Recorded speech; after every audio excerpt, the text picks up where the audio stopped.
what's going on, everybody? Thanks for joining us for another episode of the Black Student Success Podcast. This is brought to you by Inquire Higher, where we bring you insight and guidance from successful Black professionals. We talk about their stories. We see how they got into their careers. We just want to break that down just so that if it's a career that you're inspired to get into, you have a little bit more insight than what you've already kind of researched on. So my name is Inquire. I'm one of the co-founders of Inquire Higher. So I appreciate you joining us for today. As a reminder, just want to make sure that you like, comment, share, and subscribe to the podcast on YouTube as well as all of your streaming services. We want you to also follow us on social media, so Facebook, Twitter, and Instagram. And you can definitely visit our website, inquirehigher.com, where we have a wealth of information in regards to college, also student success, as well as personal finance. We are in the season of getting into college or just kind of getting prepped for college. So we specialize in college consulting and preparation. So if you had any type of help that you need regarding that, feel free to reach out to us through the website. So today's guest is someone who is in the field of math, specifically math teacher. So one of the things you probably notice, whether it's growing up, whether you are in college now, or if you're in high school, you probably notice that there's a very few, if you had any Black teachers. So, we want to get into, this brother's story in terms of, how he got into the field, what inspired him, and, just give you that insight on, what his story looks like, just in case that's something you're thinking about. So, my guest is a graduate from University of Texas, Austin. He is a math teacher for now 5 to 6 years. He's a host of the Angle of Elevation podcast, and he has his own YouTube channel, Allmond With The Sauce, and we're going to get into a little about what that is. Ladies and gentlemen, I bring to you JC Allmond. How you doing today, man? Hey, I'm doing pretty good. Thanks for having me. Good. So one of the first things we always want to do with our guests, we want to give our guests a time to really, give themselves a really nice self-introduction, outside of what we already talked about. So first, I want to ask, who is JC Allmond? All right. To be quite frank, I am just a young Black man trying to do something positive. I am into math, as you already know, but math is something that I do in the workforce and outside of math. Outside of teaching, sorry. I just like everything that it entails. I like the fact that it always allows me to learn more. I feel like there's never going to be a point in time where I know all the math that there is to know. So I just like, that idea of always growing and always learning. Outside of math, though, some of the other things that I'm into is just health and fitness in general. I'm in the gym, 4 to 6 days a week, lifting, running. So I just enjoy taking care of my body. And it also gives me an opportunity to learn about the human body in general as it pertains to, muscles and nutrition. And I just kind of like learning about that stuff. So that's cool. And when I do get a little bit of free time, I'm on 2K.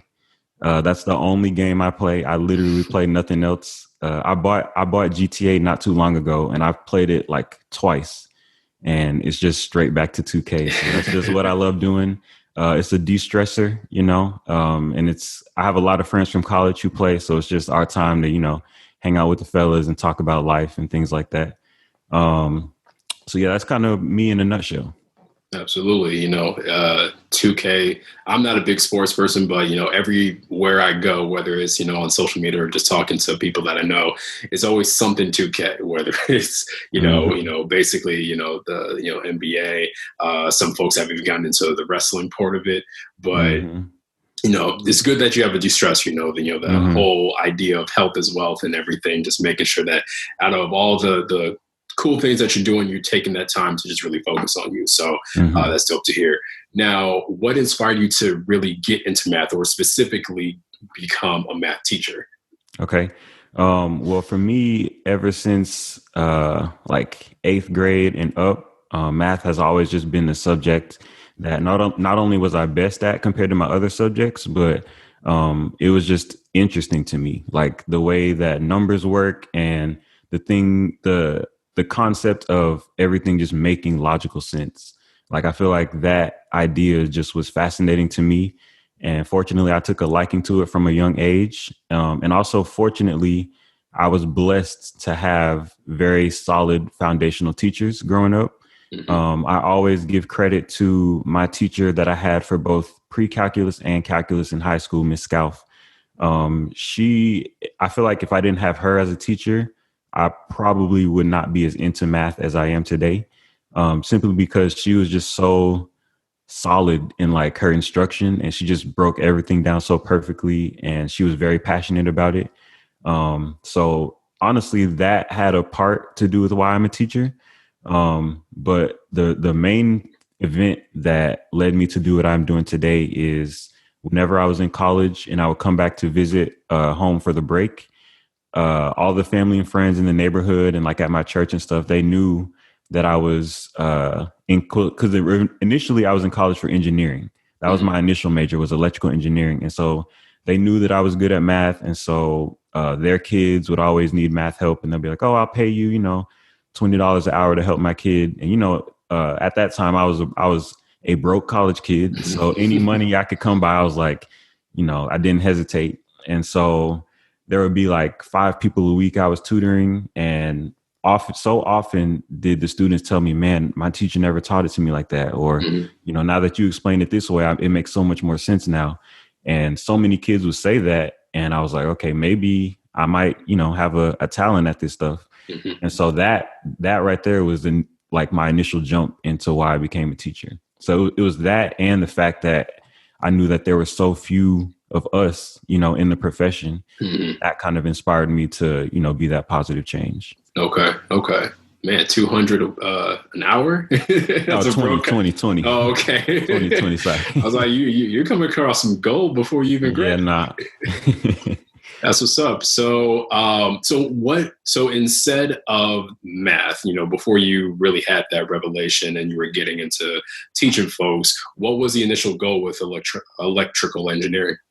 To be honest with you, I didn't even know, because my senior year in high school or junior year, whenever we were taking SATs and applying to colleges, my counselor was like, oh, you're good at math and science. I loved physics too. And they were like, okay, math and science, engineering. And so I was like, okay, engineering it is, and they were like, it's a very lucrative career. And so that's what you should go into. And so I just took their advice and had that be my major, not really knowing anything about what it would entail. So when I got to college, a lot of my classmates, they already knew for a long time that this is what they wanted to do. So they had all the programming experience, all the like electrical circuits knowledge that I didn't have. Yeah. And so I was unaware of what that major would entail. And so it was a struggle for me. I to be completely honest, I barely grazed through a lot of those engineering courses at first. And I started to notice that if you wanted to do that engineering major, you had to really want to do it. Yeah. And I was only in it because other people told me that that's what I should do. So that kind of led me to change my major to math. So yeah, I'd had no career goal in mind when I started out engineering. Okay, yeah. We talk about the importance of purpose, and you were able to find that just, and it was really organic the way that you found it. People were asking you to tutor, and that you had a natural thing for being able to explain it in a way that, kids could really understand. And then it sounded like you really enjoyed that too, and, getting that fulfillment. So, you could definitely be good at math and science. And then it's like, oh, go straight to this career because that makes the most sense, on a surface level, but without having that really want to that purpose or, the goal to, beyond choosing the major, then it seems like you're kind of wasting your time at some point. So I'm glad that you naturally found that and then made that switch.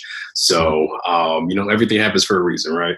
Right. Absolutely. So when it comes to when you went to school, you at the point that you switched into the major, you at that point or had already known that weren't a lot of Black math teachers or specifically folks in math. Now, And it seemed like, I think we talked a little bit before, and that seemed to kind of be the reflection when it came to the math classes that you were in. You found yourself to be, one of the few Black people within your class. And, most of the time, the only one. Oh yeah. So, and then that has its own adventures, if you will. Definitely. So what type of support did you kind of find when you were in school, whether it was inside the math classes or outside the math classes, because that can kind of be a little bit daunting when it's, just a few of you or the only person within that class. So what did you do to, get that support as you were going through the program? Okay. Yeah. I'm glad you touched on this because I have to say, like, for me personally, it was an issue at the beginning years of college, but especially my last 2 years when I was in upper division math. That's when, the classes are very focused and they're very tough, rigorous courses.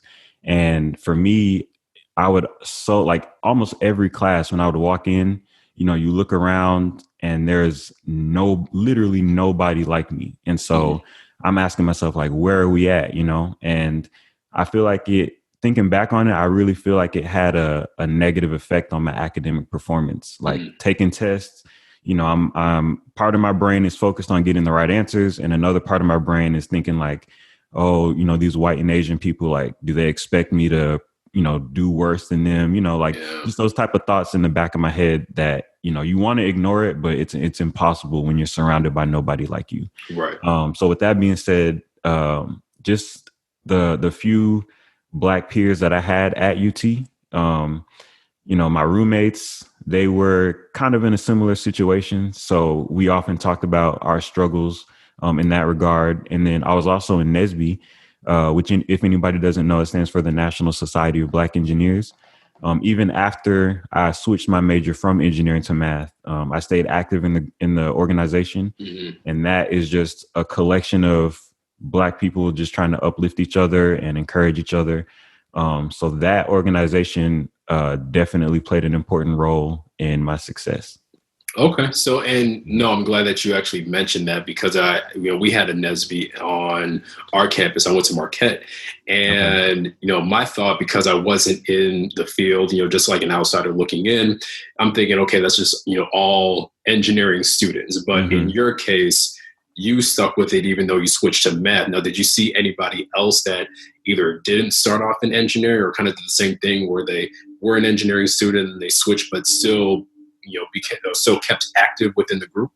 Yeah, we had a few people who weren't even STEM majors, but they just liked, being a part of the culture. So they were just in, and, we stress, like, even though it's a society for engineers, you don't have to be an engineering major to be a part of NSBE. So for me, it was just that idea of just being surrounded by people that looked like me and went through the same struggles that I did. It's such a relieving feeling to know that there's other people who go through what you go through. Okay. That's what's up. Yeah. And I did check the population, at least from 2019 for the school, and it's just a little bit under 5% of Black students. So, for anybody who's, either going to like a, large flagship school or, even for those who are going to HBCU where you're still able to find that support no matter what, the makeup of the students look like. You were able to find that, within that group and then just outside of that so that you were able to, move forward. So glad that you did find that and then you were able to kind of, really push forward and, get to where you're at now, which, you've been a teacher for quite some time now. Yeah, this is my 6th year. 6 years. Awesome. So you now being in that position, compared to when you were a student, if you're looking at it now, just as a teacher being in that role, what would you say are the benefits of being a minority teacher, specifically a Black teacher? Okay. And this question is kind of twofold because even though currently I teach in the North Dallas area, which is primarily white, there's mostly white people. There's a few of other ethnicities there, but the majority of my teaching experience came from Atlanta, which I tell people today, my whole teaching time in Atlanta, I can literally only think of one white student that I taught. Everybody, students, staff, APs were all Black. So going from that to teaching where I teach now is completely different. And so one of the benefits I think presently or currently is the fact that I'm able to give students an experience that the majority of them have never gotten before. When this school year started, we had a conversation about, Black teachers, and everybody in the Zoom was like, yeah, you're my first Black teacher ever. And I teach 11th grade. So they've gone their whole academic careers without having a Black teacher. So it's cool to be like that first one, but at the same time, it's like, dang, y'all have not had one Black teacher. So it's a whole different experience. Yeah. And like the word problems that I do, and just like my teaching style in general, I stay true to who I am. And so I just feel like one of the main benefits is that the students get to experience that, because I feel like it's not the same academic experience without a Black teacher. So it's a cool position to be in. I also like the fact that I'm able to kind of like kill off any negative stereotypes that people may have, Absolutely. And even because I teach on level and I teach advanced classes too. And so for those kids to get their math education from me means a lot to me, So That's what's up. And do you feel like you are inspiring any of your students to maybe even take or even consider taking a path that is, has a lot of math in it, or, career wise? Do you kind of see that from your position, kind of in the same way where you can think of the teacher that really inspired you to get into that field? Do you kind of feel that the other way around? I do. So one of the things that I prioritize in my teaching is I always try as best as I can to show how what we're learning in class can be used outside of the class. So, Okay. So like even right now we're talking about matrices in Algebra 2, and I'm showing them, like, before we even explain what a matrix is, I let them know, like, you can use this in optics, you can use this in like mechanics. If anybody's into computer programming or game design, like, I let them know that there's a reason why we learn what we learn. And so just keeping that in mind, I feel like there's value in letting the students know, okay, like, I can actually use this stuff somewhere, And so, because I feel like a lot of teachers just teach whatever's in the book. They just say, memorize this, this, and this, get the right answer and move on. So I feel like there's so much value in letting the students know, like, you can do something with this, So I feel like having them know that, my hope is that some are inspired to pursue some type of career field that involves math. Okay. And it's good that I agree, you definitely have the value of being able to say, okay, you can take this thing and apply it to something in a real life scenario. Because how many times either have you said, or maybe even a student said, like, man, I'm not going to use this. So why are we learning this? So Right. And I could say the same thing when it comes to, we've done a little bit of financial literacy stuff. So, you teach them a concept, and if you don't apply it to something that they would actually do, we try to use, subscriptions, for example, when it comes to credit. We're talking about, okay, you have Netflix or you have Amazon Prime, and you could simply just put this on, your subscription on a credit card, and, be able to just, have that credit building without you even knowing it, because you're, putting that as part of your bills that you're paying, and you're building your credit, all while enjoying, whatever is there is that they're, watching or whatever. So it's good that you have that, again, that real life application that you're able to put into that. And do you find it difficult to do that with all the subjects, or are you able to say, okay, no, this thing with, like with graphs and equations and things like that, you can apply to so and so? Is it easy for you to do that? To be completely honest, not all the time, especially in Algebra 2, where, and I'm the type of teacher that's 100% transparent. Like, I'm going to tell you how it is. And I'll be honest with them. I'll be like, when we're, dividing polynomials, I honestly don't know a use for it. And I'm just being honest. And so we actually had, and this was just last week, we had a whole class discussion about whether or not there's value in learning stuff that you're not going to apply. Oh, okay. So some people were like, there's no value in it. It's a waste of time. Some students said math is just a waste of space in my brain. And so others were like, okay, even though you're not going to use this, it's still good for like, it's like exercise for the brain, just getting your mind to think in a certain way. And that's kind of how I feel. Like, even though, just being completely truthful, you're not going to use every topic in Algebra 2 in the real world. Right. But at the same time, I feel like math, and this is one of the main reasons I like math so much, is it causes or it forces you to think in ways that you don't think anywhere else. Like in an English class, yes, you may, analyze text or, make inferences, but math is like a specific way of thinking, and you don't usually think like that in your other classes. So it's just like a brain exercise. Yeah. So that's kind of how I see those types of topics. Okay, nice. That's what's up. So, you talked about how you use, math outside of the workplace or outside of your job. And you actually do that when it comes to your YouTube channel, Allmond With The Sauce. So what inspired you to create that? What inspired the name? I'm a big music fan. Who did the beat for all the intros? Mm-hmm. How did that all come together? Okay. So this was when I was in Atlanta. And I had some students, for various reasons, who were just not able to come to class. And, they're like, what did I miss? I don't want to be behind. And at first I would kind of like write notes for them and just make like little personal videos of the lesson. Mm-hmm. And I was like, if I do this, I might as well just like make video lessons ahead of time so y'all can watch them. And I kind of try to flip classroom, where they would kind of get a preview of what we're going to learn about and then teach it again the next day. Mm. But as far as what started the YouTube, kids will sometimes search YouTube for different math tutorials. And it's funny because I have the type of relationship with my students to where they can be completely blunt and honest with me. And a lot of the students were like, Mr. Allmond, I searched up such and such topic, and it was just this old bald-headed white guy. I don't want to learn from this white guy. It's not the same. It's not the same as learning from you, Uh-huh.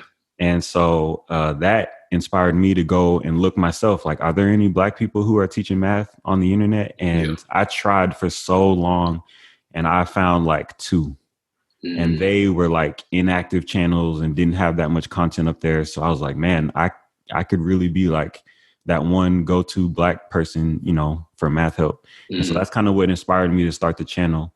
As far as the name, I asked the students, because, I try to, meet them where they're at and use kind of like lingo that they can relate to, and I can't explain this without mentioning one of my students, Daquam, because in addition to the YouTube, I have the Instagram to go with it. And I was thinking of an Instagram name, and I was asking the students, I was like, y'all, what do y'all think my Instagram name should be? And Daquam, at the time, his Instagram name was D with the sauce. Okay. And you can already tell where I'm going. I was like, okay, what about Almond with the sauce, And they're all like, okay, that sounds cool. You got like the sauce or whatever, because you got swag. Like, and I kind of, I like dressing up when I come to work with different outfits, So that's kind of one thing. And I should have mentioned this earlier. Like, I'm slowly, gradually like getting into fashion, finding new shoes and like different ways to pair outfits together. That's something that's kind of interesting to me. So I felt like Almond with the Sauce was kind of fitting. So yeah, that's what started that. That's what's up. Yeah, I think, especially when you do the research and you're like trying to find, is there anybody else that's out there, whether it's for the sake of competition or just to see, is this a space that's being occupied? And now you feel like you are, really creating that lane or reinventing that lane when it comes to that. That's super huge. And then especially when you get your students' attention and they're able to really pick up on that, they're telling their friends about that. And they're like, man, I hope I get Mr. Allmond because, A, B, and C, and especially if I had a teacher that came in, the class, had all this drip, and I'm like, okay, I'm cool. I can learn from this guy. That's what's up. I think that's really cool and inspiring that you can be yourself, especially within that space, and still feel like you're doing your job and the kids are being receptive to you. So that's what's up. Exactly. Now, when it comes to, students who are like thinking about getting into the field, and if they're hesitant for whatever reason, what advice would you give to somebody who is thinking about, becoming a math teacher, just becoming a teacher in general, but they have their reservations? Because I actually did watch one of your videos, and I can't remember which campus you were on, but you were asking some of the students. It was HBCU. You're asking some of the students, would you become a teacher? They'd be like, yeah, but I wouldn't want to deal with kids because they're really disrespectful based off of the classes that I've had before, or I'm super active and I wouldn't have the time to put lessons together, get up early, things like that. So what would you say to somebody who maybe has some of those types of reservations, but they're thinking about becoming a teacher? I would have to say it, and it's kind of along the same lines as when I was in engineering. You have to want to do it, and it's the same thing with teaching. Like if you go into it, you have to go into it knowing, the stuff that you're going to have to deal with. You're going to have to deal with hormones. You're going to have to deal with, drama, depending on what age you teach. Right. You're going to have to deal with fights. You're going to have to deal with breakups, and there's a lot of things.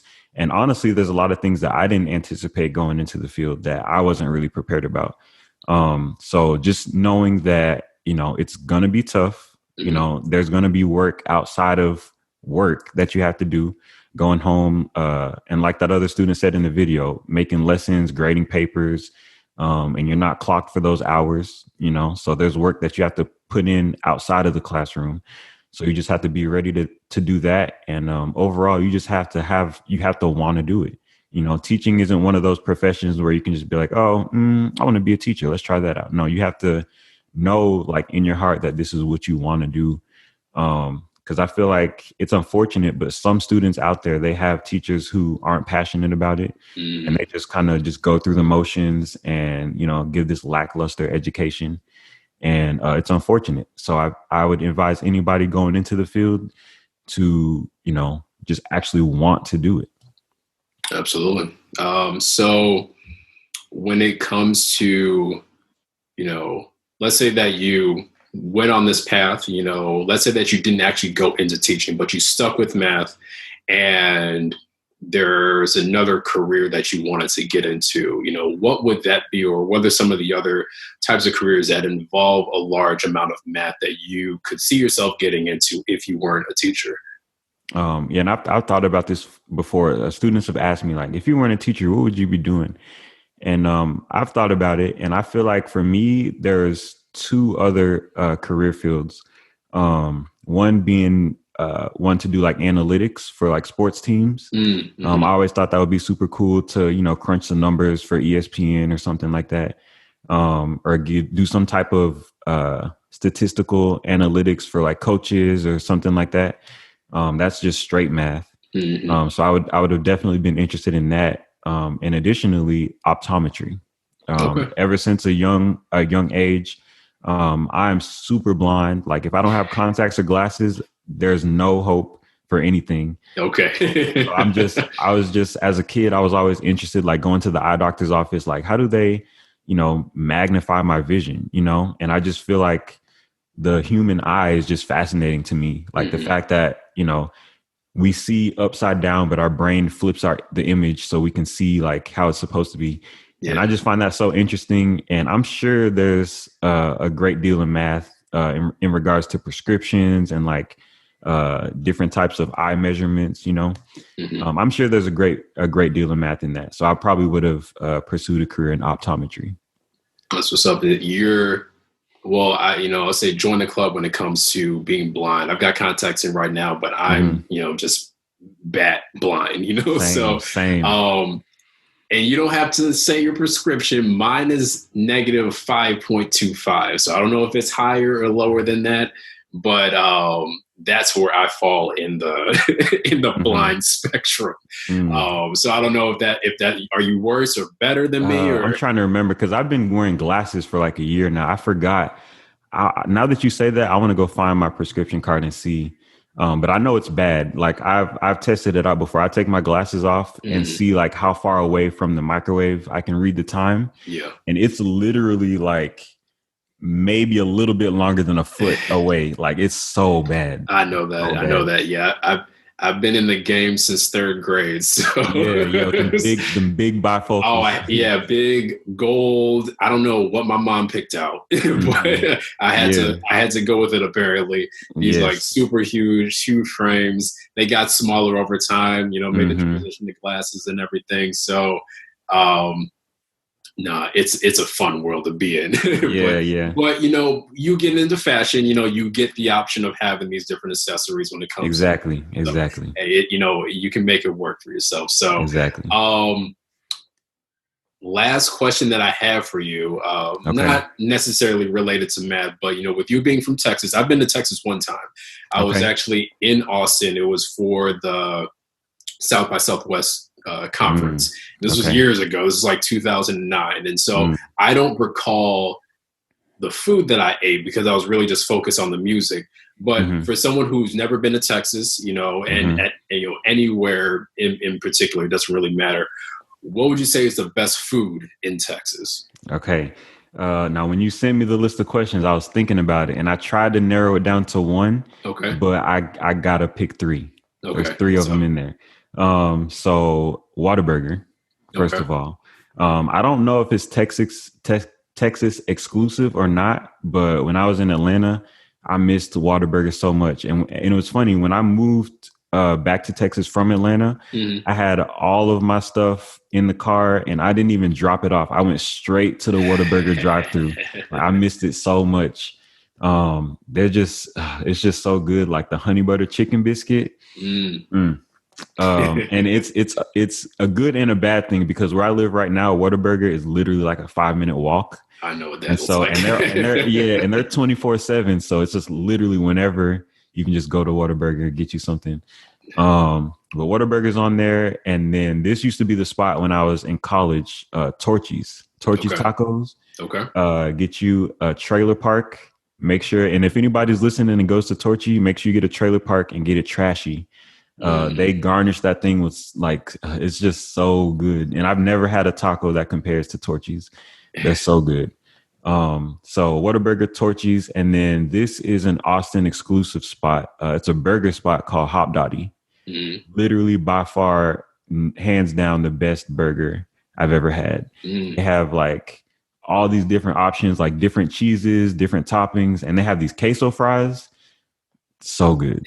So good. So Hop Dotty is definitely. Okay. That's my top three. And most of those were burgers. And I feel like Texas, and correct me if I'm wrong, one of their staples, do they take that barbecue space or are there any, really good barbecue places that are there? Yeah, there are. There's a spot down the street, Rudy's. They have really good barbecue. And I haven't been to this place right here, but Hutchins, I think it's called Hutchins Barbecue. It makes like top ranked barbecue spots. Texas is like famously known for their barbecue. So that's what's up. All right. So, now, is there anything else when it comes to just, being a math teacher that you would want to highlight? We talked about benefits. We talked about just, being able to, be yourself within that space and really see that the students are really being receptive to that. And, for any Black student who's thinking about either getting into math or becoming teachers, or any lasting words that you want to give to them just to, either inspire them or advise them when it comes to just thinking about that?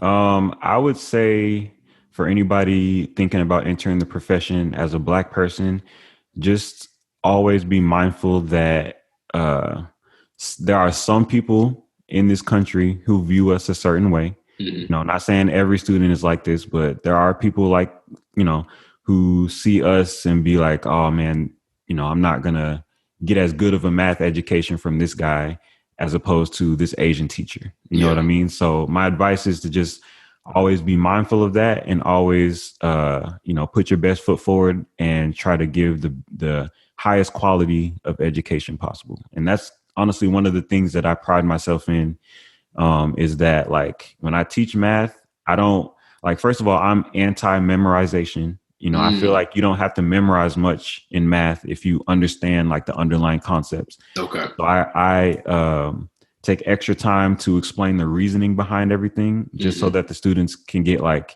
a super solid grasp of whatever they're learning. So my advice is just to be solid and be like sound in the quality of education that you're giving. So just try to make it to where like, you know, people want to come to you, not because you're like, you know, the cool Black teacher, but because you actually give a high quality education. There you go. There you go. Well, definitely solid advice, you know, coming from a super experienced, you know, math teacher inside and outside the class. So JC, I appreciate your time and, Yes, you know, giving your insight and your story really of how you got into the field, how you're doing, and, you know, all the really cool things that you're doing inside and outside the class. So before we go, I want to give you the opportunity just to tell everybody where they can find you.